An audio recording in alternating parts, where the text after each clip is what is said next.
मेरे सुकूनों आप लोग को स्वागत है जी आप सभी का यूट्यूब चैनल साहिल संघर्ष स्टडी में जी। आप लोग स्वस्थ होंगे, मस्त होंगे जी। आपका तैयारी बिल्कुल 100% देकर आप लोग कर रहे होंगे जी।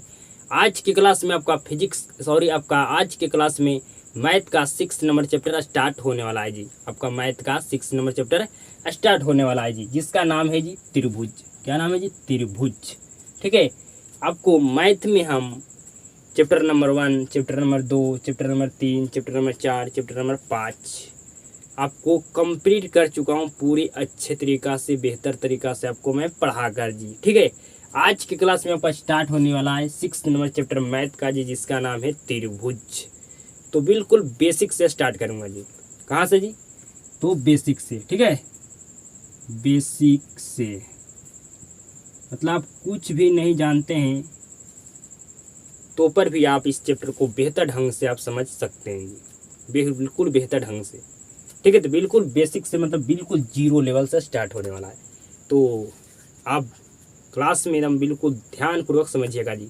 आपको त्रिभुज से डर नहीं लगेगा चैप्टर से, आप चैप्टर त्रिभुज से लाना सीख जाइएगा।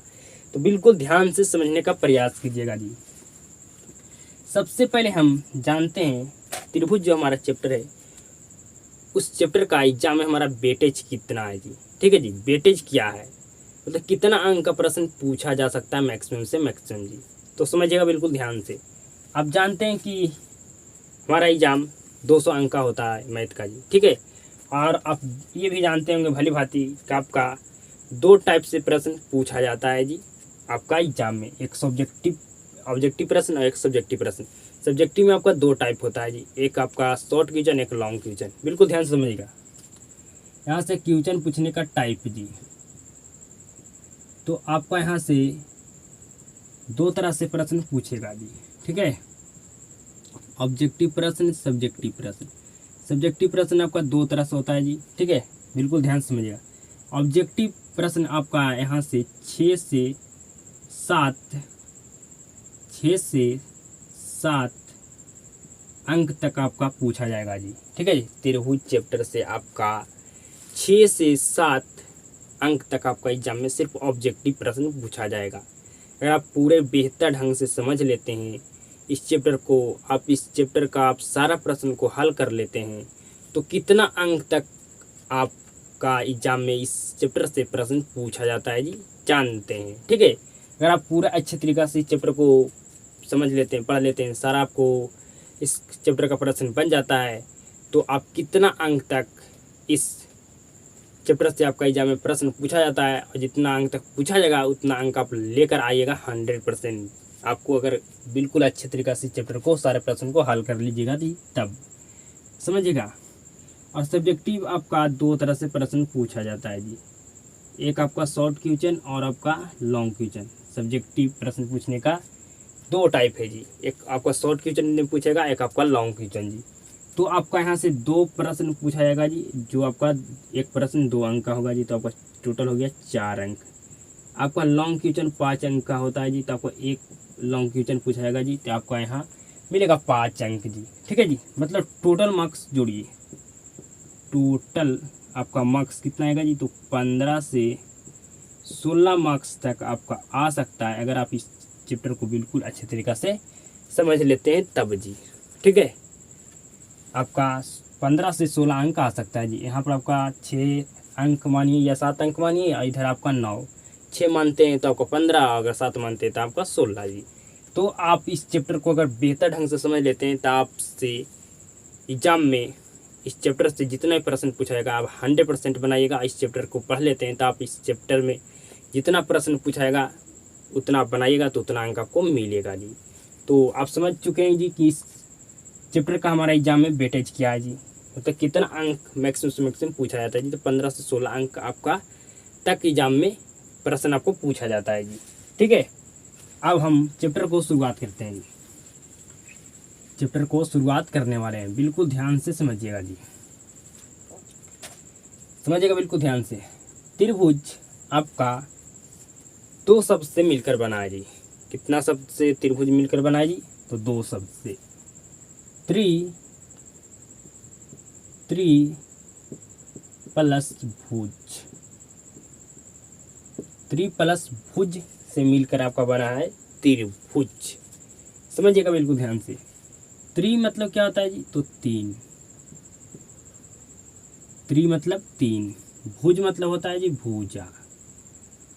क्या होता है जी? भुजा। ठीक है जी। त्रि मतलब तीन, भुज मतलब भुजा। तो इस चैप्टर में, इस अध्याय में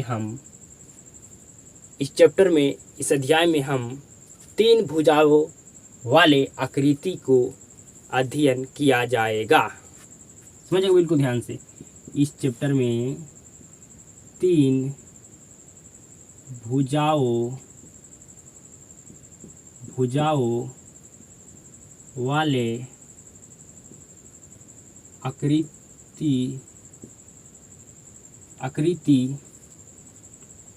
तीन भुजाओं वाले आकृति को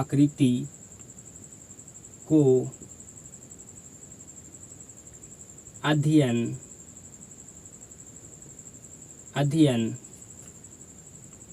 किया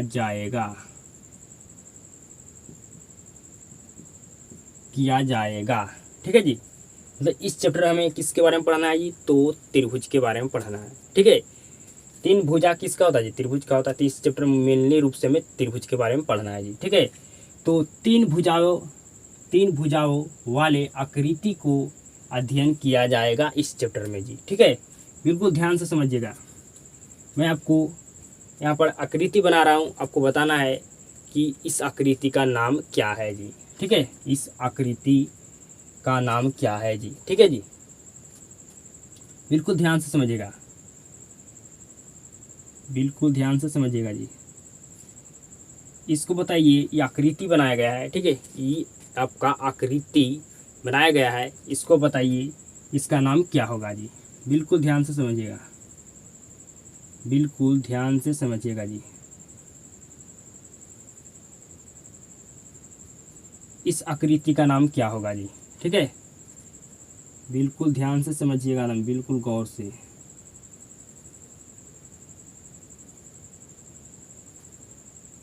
बिल्कुल गौर से समझिएगा जी।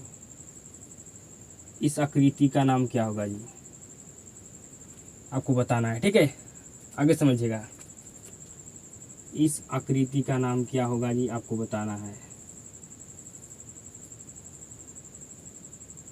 इस आकृति का क्या नाम होगा, आपको बताना है। ठीक है जी। आपको बताना है। बिल्कुल ध्यान से समझिएगा। बिल्कुल ध्यान से समझिएगा जी। बिल्कुल ध्यान से समझिएगा जी। ठीक है। इधर आपका जगह नहीं है जी। बिल्कुल ध्यान से समझिएगा। यहाँ पर छोटा को बनाते हैं जी। छोटा बनाते हैं जी। यहाँ पर मैं छोटा बनाया हूँ जी। ठीक है। अब बताइए इस आकृति का नाम क्या होगा जी। इस आकृति का नाम क्या होगा जी। इस आकृति का नाम क्या क्या होगा जी, बताइए। यहाँ पर कितना भुजा है जी? तो तीन भुजा है। तो आपको क्या हो जाएगा जी? ये आपका हो जाएगा त्रिभुज। क्या हो जाएगा जी? त्रिभुज। ठीक है। इसको मैं यहाँ पर बना देता हूँ जी। इसको यहाँ पर बना देता हूँ जी।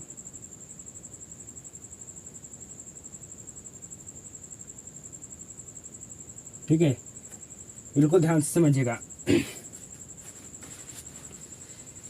यहाँ पर कितना भुजा था जी? तो तीन भुजा। तो हम भुजाओं के आधार पर आकृति को हम नामकरण करते हैं जी। ठीक है। यहाँ पर तीन भुजा था तो इसलिए हम इसको क्या कहेंगे? त्रिभुज। यहाँ पर आपका कितना भुजा जी? तो कहिएगा चार भुजा। तो इसको कहेंगे चतुर्भुज। चतुर्भुज।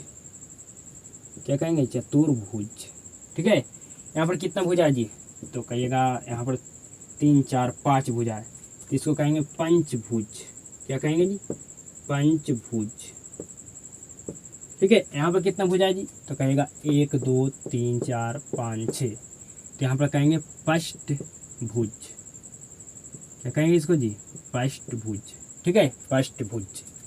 तो इस चैप्टर हमको क्या ये सारे आकृति के बारे में पढ़ना है जी?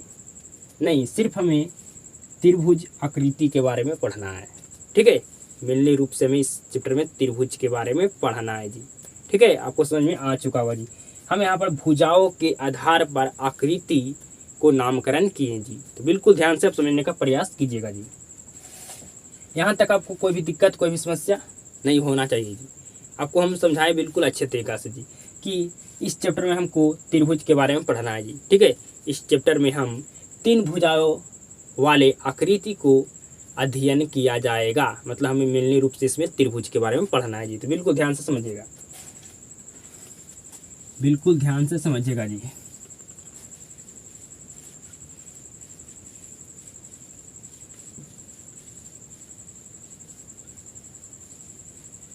समझिए बिल्कुल ध्यान से, बिल्कुल ध्यान से समझिएगा जी, बिल्कुल ध्यान से समझिएगा जी। A B C, ठीक है जी। आपको क्या है जी, ये किसका आकृति है जी? तो कहिएगा त्रिभुज का है, क्योंकि हमें यहाँ पर 3 भुजा है, इसलिए आपका क्या है, त्रिभुज है। ठीक है, तो बताइएगा कि त्रिभुज में भुजाओं का संख्या कितना होता है जी? भुजाओं भुजाओं भुजाओं भुजाओं का आपको संख्या बताना है जी। ठीक है, ये कितना भुजाओं होता है जी? बताइए कितना भुजा होता है जी? बताइए कितना भुजा होता है जी, बताइए। तो कहेगा ए बी आपका एक भुजा है जी, बी सी और आपका एक है ए सी। ठीक है जी, मतलब टोटल 3 भुजाओं है। ठीक है जी, टोटल कितना भुजाएं हैं? तो 3 भुजाएं हैं। ठीक है, अब आपको पूछा जाएगा कि शीर्ष बताइए कि शीर्ष की संख्या, भुजाओं की संख्या आप बता दें जी। अब आपको बताना है कि शीर्ष की संख्या इस त्रिभुज में कितना है। ठीक है जी, त्रिभुज में शीर्ष की संख्या कितना है। ठीक है, इसमें 3 भुजाएं जी, आपका ए बी, बी सी और आपका ए सी कह सकते हैं या सी ए भी कह सकते हैं जी। ठीक है, समझिएगा बिल्कुल ध्यान से, बिल्कुल ध्यान से समझिएगा जी। ठीक है, क्या हम ए बी बराबर क्या हम बी ए लिख सकते हैं जी, या हम ए बी बराबर बी ए नहीं लिख सकते हैं जी? बताइए कौन सा सही है? तो पहला नंबर 1 सही है जी। ठीक है जी, अगर हम आपको कहें, मान लीजिए कि एक यहाँ पर बुक रखा है, ठीक है जी, और एक आपका यहाँ पर बुक रखा है जी, तो कहें इस बुक का नाम दे दीजिए ए, इसको दे दीजिए बी। तो कहें ए से बी की दूरी, बुक ए से बी की दूरी, क्या बुक बी से ए की दूरी बराबर हो सकता है जी? बिल्कुल हो सकता है। जितना दूरी आपका है इस यहाँ से इसका है और इसका यहाँ से जितना दूरी इसका है और यहाँ से भी दूरी इसका इतना है जी। ठीक है, तो आपको समझ में आ चुका होगा जी कि हम लिख सकते हैं ए बी बराबर बी ए। ठीक है, अब बताइए इस त्रिभुज में शीर्ष की संख्या कितना है जी? तो शीर्ष मतलब जहाँ पर जुड़ा हुआ है, ठीक है, मतलब जहाँ पर आपका पॉइंट हो और जहाँ पर बंधन हो। ठीक है जी, तो इसमें आपका 3 शीर्ष है जी, 3 शीर्ष है। ठीक है जी, कितना शीर्ष है जी? 3 शीर्ष है। ठीक है, ए बी सी मतलब शीर्ष की संख्या 3 है। कितना है जी? 3 है। आपका एक यहाँ पर जुड़ा हुआ जी, एक आपका यहाँ पर जुड़ा हुआ जी, आपका एक पॉइंट यहाँ जी, एक पॉइंट यहाँ जी, एक पॉइंट यहाँ जी। ठीक है जी, अब बताइए कोण की संख्या, कितना कोण आपका इसमें है जी त्रिभुज में? कोण की संख्या बताइए कितना इसमें कोण का संख्या है जी? ठीक है जी, तो कहिएगा यहाँ पर एक कोण है, एक कोण यहाँ पर है, एक कोण यहाँ पर है जी। ठीक है, तो angle A comma angle B comma angle C बराबर आपका हो गया 3। मतलब यहाँ पर त्रिभुज में कितने एंगल होते हैं जी? तो 3 एंगल होते हैं जी। बिल्कुल आपको हम बेसिक से समझा रहे हैं, ध्यान से समझिएगा। आपको हम पूछें कि त्रिभुज में भुजाओं की संख्या कितने होते हैं? तो कहिएगा 3 होते हैं। अगर आपसे पूछा जाए कि त्रिभुज में शीर्ष की संख्या कितने होते हैं? तो कहिए 3 होते हैं। पूछा जाएगा कि त्रिभुज में आपका कोणों की संख्या कितने होते हैं? तो कहिए 3 होते हैं। ठीक है जी, बिल्कुल ध्यान से समझिएगा। अब आगे समझिएगा बिल्कुल ध्यान से जी। अगर आपको कहा जाए कि एंगल बी लिखिए, मतलब कोण बी लिखिए, कैसे लिखेगा? तो हमको कहा जाए कि कोण बी लिखिए, तो हम सबसे पहले हम क्या करेंगे जी? कोण अगर हमको बी लिखने के लिए कहा जाए तो बी को हम सबसे बीच में लिखेंगे जी, ठीक है, बीच में लिखेंगे। इधर लिखेंगे ए बी, सॉरी जी ए, और इधर आपका सी, ठीक है जी। जब एंगल हमको बी लिखने का कहा जाए तो हम बी के रखेंगे बीच में, ठीक है, और इधर लिखेंगे ए और इधर लिखेंगे सी जी, ठीक है। या इसको हम लिख सकते हैं, अगर एंगल बी लिखने के लिए कहा जाए तो सी बी ए भी हम लिख सकते हैं जी, ठीक है जी। जब आपको एंगल ए बी कहा जाए तब जी। अगर अब आपको कहा जाए कि एंगल ए कैसे लिखेगा बताइए जी, तो एंगल ए कैसे लिखेगा, तो एंगल ए कहा गया तो ए को हम बीच में रखेंगे, ए को हम बीच में रखेंगे जी, ठीक है, ए को बीच में रखेंगे जी, तो आपका हो जाएगा बी सी। या हम इस तरह से भी लिख सकते हैं, एंगल हमको ए लिखा गया कहा गया जी, लिखने के लिए कहा गया, तो हम ए को बीच में रखेंगे और लिखेंगे सी बी, ठीक है, समझ में आ रहा। अब आपको कहा जाए कि एंगल सी को लिखिए, कैसे लिखेगा, तो एंगल सी कहा गया है तो हम सी के बीच में रखेंगे, इधर लिखेंगे ए बी, ठीक है जी। या हम इस तरह से भी लिख सकते हैं, अगर एंगल सी लिखने के लिए कहा जाए तो सी को रखेंगे बीच में और लिखेंगे बी सी ए, ठीक है जी। जो भी आपको एंगल लिखने के लिए कहा जाए, ए लिखने के लिए कहा जाए तो ए को बीच में रखेगा, ठीक है, बी लिखने के लिए कहा जाए तो बीच में आप बी को लिखेगा जी। अगर एंगल सी लिखने के लिए कहा जाए आपको तो एंगल सी को आपको एंगल सी लिखने के लिए कहा जाए तो आप सी को बीच में रखिएगा जी, ठीक है। यहाँ पर एंगल बी को लिखने के लिए कहा जाए तो बी को कहाँ रखना, बीच में, फिर ए सी, या हम लिख सकते हैं यहाँ पर ए सी, ठीक है, बी, सॉरी एंगल बी लिखने के लिए कहा जाए जी तो हम बी को कहाँ रखेंगे, बीच में रखेंगे, ठीक है जी। तो आपका ए बी हो सकता है, ठीक है, एंगल ए बी सी। और अगर आपको या इस तरह से लिख सकते हैं एंगल सी बी ए, ठीक है जी। आपको मतलब जिस भी एंगल को लिखने के लिए कहा जाए उस एंगल को आपको बीच में रखना चाहिए जी, ठीक है जी। जिस भी एंगल आपको लिखने के लिए कहा जाए, एंगल बी या एंगल सी, तो आपको जिसका कहा जाए एंगल ए लिखिए तो आपको ए के बीच में रखना है। एंगल बी लिखने के लिए कहा जाए तो आपको एंगल बी लिखने के लिए कहा जाए तो बी के बीच में रखना है। अगर एंगल आपको सी लिखने के लिए कहा जाए तो आपको सी को क्या करना है जी, बीच में रखना है, ठीक है जी। सी को कहाँ रखना है जी, तो बीच में रखना है जी। क्या इतना कॉन्सेप्ट आपको समझ में आ गया जी, इतना कॉन्सेप्ट आपको क्या समझ में आ गया, तो आपको 100% इतना कॉन्सेप्ट आपको समझ में आ चुका होगा जी, ये हमें उम्मीद और विश्वास है जी, ठीक है। अब आगे का कॉन्सेप्ट समझिएगा बिल्कुल ध्यान से, आगे का कॉन्सेप्ट समझिएगा बिल्कुल ध्यान से, बिल्कुल ध्यान से समझिएगा जी। आगे कॉन्सेप्ट, क्या आपका ये त्रिभुज पॉसिबल है जी, ध्यान से समझिएगा, बिल्कुल ध्यान से समझिएगा जी, बिल्कुल ध्यान से समझिएगा।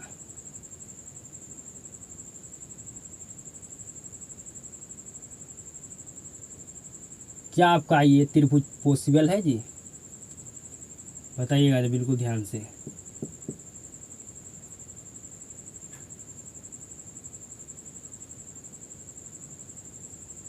ठीक है, क्या आपका ये त्रिभुज पॉसिबल है जी, आगे समझिएगा। एक आपको और हम देते हैं आकृति जी, इसको बताना है कि क्या आपका ये त्रिभुज पॉसिबल है जी।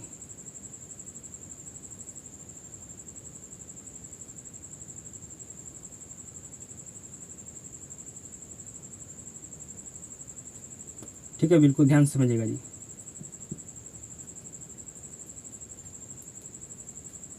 बिल्कुल ध्यान से समझिएगा, बिल्कुल ध्यान से समझिएगा जी, बिल्कुल ध्यान से समझिएगा मेरे सुकनू। आपको दो त्रिभुज दिया गया है जी, ठीक है। क्या ये दोनों त्रिभुज पॉसिबल है जी, आपका कौन सा ये दोनों त्रिभुज में कौन सा त्रिभुज आपका पॉसिबल है जी, कौन सा त्रिभुज आपका पॉसिबल नहीं है जी, समझिएगा बिल्कुल ध्यान से। हम दोनों छोटी भुजाओं का योग करेंगे जी, ठीक है जी। 2 और 3 जोड़ेंगे तो हमारा हो जाएगा 5 जी, ठीक है। बस आपका हम 2 छोटी भुजाओं का योग करेंगे जी, तो योग हमारा आ गया 5। जो आपका तीसरा भुजा होगा, ठीक है, उससे आपका बड़ा होना चाहिए आपका दोनों छोटी भुजाओं का योग जी, ठीक है। क्या कहें जी, कब त्रिभुज आपका पॉसिबल हो सकता है जी, जब हम 2 छोटी भुजाओं को जोड़ेंगे, ठीक है जी। जोड़ने के बाद जो हमारा तीसरा भुजा होगा उससे हमारा बड़ा होना चाहिए जो हम दोनों छोटे दोनों हम छोटी भुजाओं को जोड़े हैं जी। ठीक है जी। तो क्या ये 5 से बड़ा 8 है जी? तो कहेगा बिल्कुल। तो ये आपका त्रिभुज पॉसिबल नहीं है जी। ठीक है जी। यहाँ पर आपका दोनों, आपको बताइए यहाँ पर दो छोटी भुजाएं कौन कौन है जी? तो कहिएगा ये दोनों हमारा छोटी भुजाएं हैं। ठीक है जी। तो जोड़ेंगे 5 और 4 को। ठीक है, तो आपका 9 हो गया जी। ठीक है, जब हम दोनों छोटी भुजाओं को जोड़ें तो हमारा जोड़ने पर योग आया जी, आपका आया जी 9। जो हमारा तीसरा भुजा होगा, ठीक है, उससे हमारा बड़ा होना चाहिए जी दोनों छोटी भुजाओं का योग जी। तो यहाँ पर आपका 9 है, यहाँ पर आपका तीसरी भुजाएं आपका क्या है जी? 7 है। ठीक है, तो क्या आपका इससे बड़ा नहीं है 9 जी? 7 से बड़ा 9 नहीं है जी? तो बिल्कुल बड़ा है। तो आपका ये त्रिभुज पॉसिबल है जी। फिर से मैं आपको समझा रहा हूँ कि कब हमारा त्रिभुज पॉसिबल होगा, कब हमारा त्रिभुज इम्पॉसिबल होगा जी। जब हमारा दो छोटी भुजाओं को योग करेंगे, ठीक है जी, योग करेंगे, जो योग करने पर आएगा, जो हमारा तीसरी भुजाएं होगा उससे बड़ा होना चाहिए दोनों छोटी भुजाओं का योग जी। ठीक है जी। तो यहाँ पर देखिए, तो दोनों छोटी भुजाओं का योग आपका 5 आया जोड़ने पर जी, और आपका तीसरी भुजाएं थे जो क्या था जी, आपका इससे बड़ा था। दोनों छोटी भुजाओं का योग से आपका तीसरी भुजाएं बड़ा था जी। तो यहाँ पर आपका ये त्रिभुज पॉसिबल नहीं है जी। मतलब दोनों छोटी भुजाओं का योग करने पर हमारा तीसरी भुजाओं से बड़ा आना चाहिए जी संख्या। ठीक है जी, बड़ा आना चाहिए जी। तो यहाँ पर हम दोनों छोटी भुजाओं के जोड़ें तो योग करने पर 9 आया जी। ठीक है जी, 9 आया जी। आपको समझा रहा है बिल्कुल ध्यान से, कब त्रिभुजाओं को पॉसिबल, कब नहीं पॉसिबल जी। मतलब जब हम दो छोटी भुजाओं को जोड़ेंगे, ठीक है जी, जोड़ेंगे तो जोड़ने पर जो हमारा आएगा, जो तीसरी भुजाएं होगा उससे दोनों छोटी भुजाओं का योग क्या होना चाहिए जी? बड़ा होना चाहिए जी। तीसरी भुजाएं से हमारा दोनों छोटी भुजाओं का योग बड़ा होना चाहिए। तो 7 से क्या 9 बड़ा है? तो कहीं बिल्कुल बड़ा है। तो आपको त्रिभुज पॉसिबल है जी। आपको इतना समझ में आ चुका होगा जी कब हमारा त्रिभुज पॉसिबल है, कब न हमारा त्रिभुज पॉसिबल नहीं है जी। जब हमारा दोनों छोटी भुजाओं का योग करेंगे तो योग हमारा तीसरी भुजाओं का से बड़ा आना चाहिए जी, तभी आपका त्रिभुज पॉसिबल है जी। ठीक है, अब समझिएगा कि हमारा त्रिभुज का हमारा तीनों एंगल का योग 180 डिग्री क्यों होता है? Angle A plus angle B plus angle C का योग 180 डिग्री क्यों होता है जी त्रिभुज का? इसका रीजन क्या है जी? क्या 360 डिग्री हमारा त्रिभुज का तीनों का योग नहीं हो सकता है जी? बताइए। तो नहीं हो सकता है जी। तो 180 डिग्री क्यों होता है? हमारा त्रिभुज के तीनों कोण का योग जी। ठीक है जी। आपका प्रत्येक त्रिभुज का एंगल 60 डिग्री का होता है। यहाँ भी आपका 60 होता है, यहाँ भी 60 है, यहाँ भी 60 होता है जी। ठीक है, आपका प्रत्येक त्रिभुज के प्रत्येक एंगल आपका 60 डिग्री का होता है जी।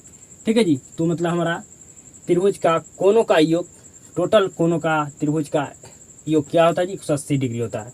तो टोटल एंगल 180 डिग्री का होता है जी त्रिभुज का। ठीक है, तो क्यों होता है जी? बिल्कुल ध्यान से समझिएगा। आप एकांतर कोण जानते हैं जी? आपको हम पढ़ाए थे फिजिक्स का पहला चैप्टर में, वहाँ पर एकांतर कोण का यूज हुआ है जी आपका अवतल दर्पण में सिद्ध करने के लिए F बराबर r/2 में जी। ठीक है जी। तो समझिएगा बिल्कुल ध्यान से, एकांतर कोण से ये कोण और ये कोण आपको क्या हो जाएगा जी?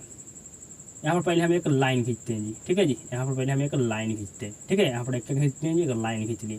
तो इस एंगल से इस एंगल आपका क्या होता है जी? बराबर होता है। और इस एंगल से इस एंगल क्या होता है जी? आपका बराबर होता है। तो क्या आपका ये बन गया जी अर्थ वृत्त?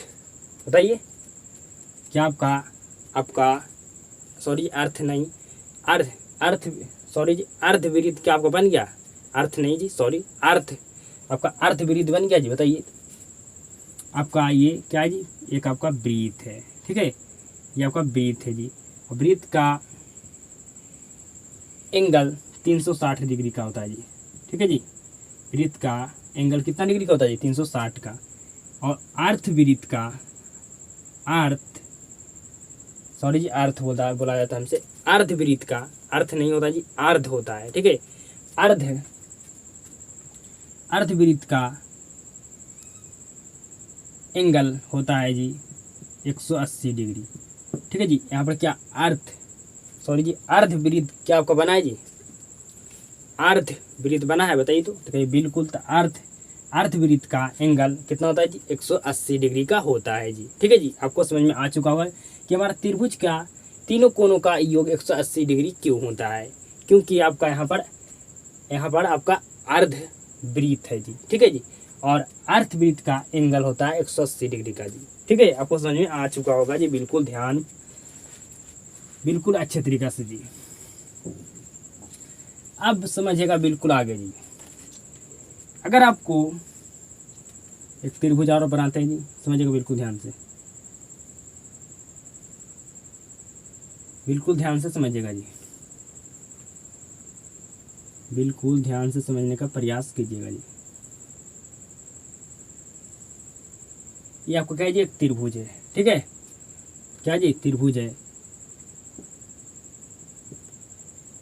अगर आपको त्रिभुज की एक एंगल दिया गया है 60 डिग्री, ठीक है जी, और दूसरा एंगल आपको दिया गया है 90 डिग्री, तो तीसरा एंगल क्या होगा, क्या आप निकाल पा सकते हैं जी, पॉसिबल है? तो कहिएगा बिल्कुल निकाल सकते हैं जी। आप जानते हैं भली भांति कि त्रिभुज के तीनों कोण का योग कितना होता है जी, 180 डिग्री, मतलब angle A plus angle B plus angle C बराबर 180 डिग्री। ठीक है जी, 180 डिग्री त्रिभुज का तीनों कोण का योग क्यों होता है जी, क्योंकि आपका यहाँ पर अर्धवृत्त बना है। कितना क्या बना जी, अर्धवृत्त बना। ठीक है, अर्धवृत्त बना। ठीक है, तो अर्धवृत्त का एंगल कितना डिग्री का होता है जी, 180 डिग्री के, इसलिए त्रिभुज का एंगल 180 डिग्री होता है। तो आपको एंगल ए बराबर दिया गया 60 जी। ठीक है, एंगल बी बराबर दिया गया 90 जी। ठीक है जी, एंगल हमें सी निकालना है जी। हमें एंगल सी नहीं दिया गया, हम पूछा गया कि एंगल सी का कितना डिग्री होगा जी, एंगल सी हमारा कितना डिग्री होगा जी। तो इसको जोड़ेंगे तो कितना होगा जी, तो आपका जोड़ने पर हो जाएगा आपका 150 डिग्री जी, प्लस सी बराबर 180 डिग्री जी। तो हमें सी बराबर निकालना, 180 में से अगर हम 150 माइनस डिग्री करते हैं तो हमारा सी बराबर आ जाएगा, हटाएंगे जी तो 30 डिग्री। कितना आ गया जी, 30 डिग्री। तो जो हमारा एंगल सी होगा वो कितना डिग्री होगा जी, हमारा 30 डिग्री होगा। तो आप बिल्कुल आसानी से निकाल सकते हैं जी। आपका त्रिभुज का प्रत्येक एंगल 60 डिग्री का होता है। ठीक है, 60 डिग्री का होता है जी। आगे समझिएगा, यहाँ भी आपको एक्स दिया गया है जी, यहाँ भी एक्स दिया गया है, यहाँ भी एक्स दिया गया है जी। ठीक है, तो आपको एक्स का यहाँ पर मान निकालना है जी। ठीक है जी, एक्स का मान निकालना है जी। आपको तीनों एंगल में एक्स एक्स दिया गया है जी। ठीक है जी, तो आपको एक्स का मान निकालना है जी। ठीक है जी, एक्स का मान निकालना है जी। तो निकाल पाएगा जी, बिल्कुल निकाल पाएगा। आप जानते हैं कि त्रिभुज के तीनों एंगल का योग 180 डिग्री होता है जी। तो एंगल ए भी एक्स दिया गया है, एंगल बी भी एक्स दिया गया है, एंगल सी भी आपको एक्स दिया गया है जी, बराबर 180 डिग्री। तो आपका 3x बराबर 180 डिग्री काटिएगा तो आपका होगा x बराबर 60 डिग्री, आपका 6×18 जी, आपका 0, मतलब आपका आ गया प्रत्येक एंगल आपका त्रिभुज का 60 डिग्री का होता है जी। ठीक है, यहाँ से आपको x का मान निकालना था जी। तो x का मान क्या है, 60 डिग्री। तो आपका एंगल ए भी 60 डिग्री होगा, एंगल बी भी 60 डिग्री होगा जी, आपका एंगल सी भी 60 डिग्री होगा जी। इसलिए तो हम आपको बताएं कि त्रिभुज का प्रत्येक एंगल 60 डिग्री का होता है जी। तो 100% आपको समझ में आ चुका होगा जी। ठीक है जी, आपको त्रिभुज का 2 एंगल का मान दिया रहेगा, अगर तीसरा एंगल का पूछेगा तब क्या नहीं निकाल पाइएगा जी, बिल्कुल 100% निकाल पाइएगा। अगर इस ए एंगल का आपको मान दिया गया 50 डिग्री, एंगल बी का दिया गया 70 डिग्री, तो एंगल सी का आप कितना डिग्री, एंगल सी आपका जो सी कोण होगा उसका कितना डिग्री मान आएगा, निकाल सकते हैं, बिल्कुल आप निकाल पाइएगा जी। ठीक है, आगे समझिएगा जी। आपको यहाँ पर एक्स दिया गया था जी। ठीक है, लेकिन आपको एक्स के जगह पर दिया रहेगा अनुपात। क्या दिया जाएगा जी, अनुपात। किस तरह से अनुपात वाला प्रश्न पूछता है जी, आपको हम लिखते हैं बोर्ड पर और समझाते हैं बिल्कुल बेहतर ढंग से जी। ठीक है जी, एक्स के जगह पर क्या दिया रहेगा, आपको अनुपात दिया रहेगा। किस तरह से प्रश्न पूछता है जी, बिल्कुल ध्यान से समझिएगा। कहा जाएगा आपको त्रिभुज के तीनों कोण का अनुपात 1:2:3 है तो उन्हें ज्ञात कीजिए। ठीक है जी, उन्हें ज्ञात कीजिए, उन्हें ज्ञात करें, उन्हें ज्ञात करें जी। ठीक है जी, इस तरह से आपको बताना है। ठीक है, आपको अनुपात में दिया गया है जी कि त्रिभुज के तीनों कोनों का योग आपका अनुपात 1:2:3 है तो उन्हें ज्ञात कीजिए। ठीक है जी, उन्हें ज्ञात कीजिए मतलब आपको त्रिभुज के प्रत्येक एंगल आपको ज्ञात करना है जी। ठीक है जी, प्रत्येक एंगल आपको ज्ञात करना है जी, तो बिल्कुल ध्यान से समझिएगा जी। तो आपको प्रत्येक एंगल ज्ञात करना, त्रिभुज का आपको प्रत्येक एंगल ज्ञात कीजिए कितना डिग्री का होगा जी, तो बिल्कुल ध्यान से समझिएगा। आपको बनाना होगा कि इस तरह से जी लिखना होगा, माना अनुपाती अनुपाती अनुपाती संख्या x है, मतलब आपका अनुपाती एक्चुअल क्या होता है जी, x होता है। क्या होता है, x होता है जी। ठीक है जी, तो हम x से मल्टीप्लाई करेंगे 1 में जी। ठीक है, 1 में जी तो आपका 1x हो गया जी। फिर x में मल्टीप्लाई करेंगे 2 से जी तो आपका 2x हो गया जी। अब हम मल्टीप्लाई करेंगे x में 3 से जी तो आपका हो गया 3x जी। कितना x हो गया जी, 3x हो गया जी। ठीक है जी, आपको x के जगह पर क्या दिया गया जी, आपको दिया गया है अनुपात। ठीक है जी, तो आपको त्रिभुज के प्रत्येक एंगल का मान कितना डिग्री होगा ये आपको निकालना है जी। ठीक है, निकालना है जी। तो आप जानते हैं x + 2x + 3x प्लस आपका होगा 180।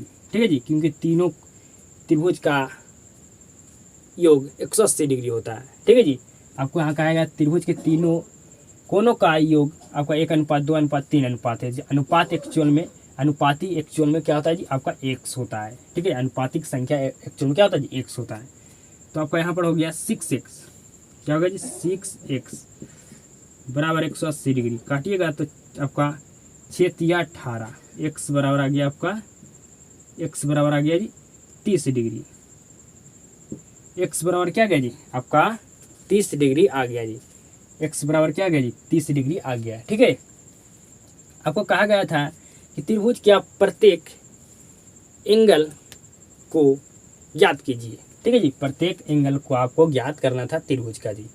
तो पहला है आपका त्रिभुज का कोण कितना डिग्री आएगा जी, तो 30 डिग्री आएगा जी। ठीक है जी, आपको यहाँ पर कहा गया तो उन्हें ज्ञात कीजिए, मतलब आपको त्रिभुज के प्रत्येक एंगल के आपको मान ज्ञात करना था जी। x आया 30 डिग्री जी, तो आपका त्रिभुज का पहला कोण हो गया आपका 30 डिग्री जी। अब अगला कोण निकालते हैं जी, आपका अगला कोण है आपका 2x। ठीक है जी, क्या है जी, 2x है। तो x की जगह पर हम रखेंगे क्या जी, x की जगह पर रखेंगे हम, x की जगह पर रखेंगे कितना जी, 30 डिग्री। तो आपका आ गया अगला त्रिभुज का एंगल जी 60 डिग्री। ठीक है जी, तो अगला आपका त्रिभुज का एंगल कितना डिग्री होगा जी, तो 3x। ठीक है जी, 3x, तो हम x की जगह पर रखेंगे 30 डिग्री जी, तो आपका हो गया 90 डिग्री। ठीक है जी, आपका अगला त्रिभुज का कोण का मान कितना डिग्री आया जी, 90 डिग्री। ठीक है जी, अनुपाती आपको दिया गया है, अनुपाती मतलब क्या होता है जी, x होता है। क्या होता है, x होता है जी। ठीक है जी, तो क्या आपको x ना देकर अनुपात दिया रहेगा तो क्या आप प्रश्न को हल कर पाइएगा जी, 100%? बताइए, क्या हल कर पाइएगा जी, बताइए आप 100% कर पाइएगा जी। आपका त्रिभुज का पहला एंगल का मान आया 30 डिग्री और आपका दूसरा एंगल का मान आया जी आपका 60 डिग्री। ठीक है जी, इसका आया 30 डिग्री मान जी। ठीक है, इसका आया आपका 60 डिग्री मान जी, इसका आया आपका 90 डिग्री मान जी। ठीक है जी, आपका इसका आया 90 डिग्री मान जी। कितना डिग्री आया जी, 90 डिग्री। तो आपको 100% समझ में आ चुका जी। अगर आपको एक जगह पर अनुपात दिया रहा है तो आप किस तरह से उस प्रश्न को हल कर सकते हैं जी, आपको आ चुका होगा जी 100%। ठीक है जी, आपका क्लास लंबा ना हो इसलिए इस क्लास को मैं यहाँ पर समाप्त करता हूँ जी, एंड करता हूँ। ठीक है, मैं आपको एक प्रश्न और हल करता जी, लेकिन आपको अगले क्लास में मैं हल कर दूंगा। आप सीख चुके होंगे कि अगर एक जगह पर ना देकर एक सम को देकर अनुपात दिया रहे तो आप बिल्कुल 100% ज्ञात कर पाइएगा। अनुपाती संख्या एक्चुअल में क्या है जी, आपका x होता है। क्या होता है, x होता है जी। तो हम एक अनुपात दिया गया है तो x को मल्टीप्लाई करेंगे 1 से, फिर आपको 2 अनुपात दिया गया तो x को मल्टीप्लाई करेंगे 2 से, फिर अनुपात 3 दिया गया तो x को मल्टीप्लाई करेंगे 3 से जी। और ये आपका तीनों त्रिभुज के एंगल का योग आपका योग है जी। ठीक है जी, योग है। तो जोड़ेंगे तो आपका 6x, और जानते हैं तीनों, सॉरी जी, आपका ये तीनों एंगल है जी। ठीक है जी, त्रिभुज का आपका तीनों एंगल है जी। तो इसको जोड़ेंगे तो इसके बराबर आपका तीनों त्रिभुज का एंगल का योग कितना जी, 180 डिग्री होता है। ठीक है, तो आपको 180 डिग्री बराबर लिखेंगे जी। काटेंगे, x का मानेंगे 180, x का मानेंगे 30 डिग्री जी। ठीक है, फिर अगला हम त्रिभुज में आपको जानते हैं 3 एंगल होता है जी। तो मान के चलिए आपका ये पहला एंगल का माना गया 30 डिग्री, तो अगला का कैसे निकालेंगे, अगला आपका आ गया 60 डिग्री जी। अगला कैसे निकालेंगे जी, 30 डिग्री जी। आपको समझ में आ चुका होगा जी 100%। ठीक है जी, आपको 100% समझ में आ चुका होगा जी। आपको यहाँ पर दिया रहेगा 2 अनुपात 5 अनुपात 10 अनुपात, तो आप नहीं निकाल सकते हैं, बिल्कुल निकाल सकते हैं जी। यहाँ पर अनुपाती की संख्या मतलब एक्चुअल में x है जी। ठीक है जी, यहाँ पर 2 दिया रहेगा, यहाँ पर 5 दिया रहेगा, 10 दिया। एक बार हम x को 2 बार से गुना करेंगे, और एक बार दूसरा बार हम x को 5 से गुना करेंगे, और तीसरा बार हम x को 10 से गुना करेंगे, और तीनों को हम जोड़ देंगे और बराबर में 180 लिख देंगे। ठीक है जी, तो हमारा x का मान जो आएगा 30 डिग्री। फिर तो अगला हम निकालेंगे फिर त्रिभुज का एंगल का मान जी। फिर अगला हम त्रिभुज के एंगल का मान निकालेंगे जी। ठीक है जी, आपको कहा गया था यहाँ के त्रिभुज के तीनों एंगल का आप मान ज्ञात कीजिए जी। कितना डिग्री एंगल आपका त्रिभुज का प्रत्येक कोण का होगा जी, ये आपको ज्ञात करना था जी। आपको 100% समझ में आ चुका होगा जी, आप उम्मीद करता हूँ, विश्वास करता हूँ जी। तो हम आप सभी के साथ मुलाकात होता है जी नेक्स्ट क्लास में जी। आपको क्लास को देखने के लिए धन्यवाद जी।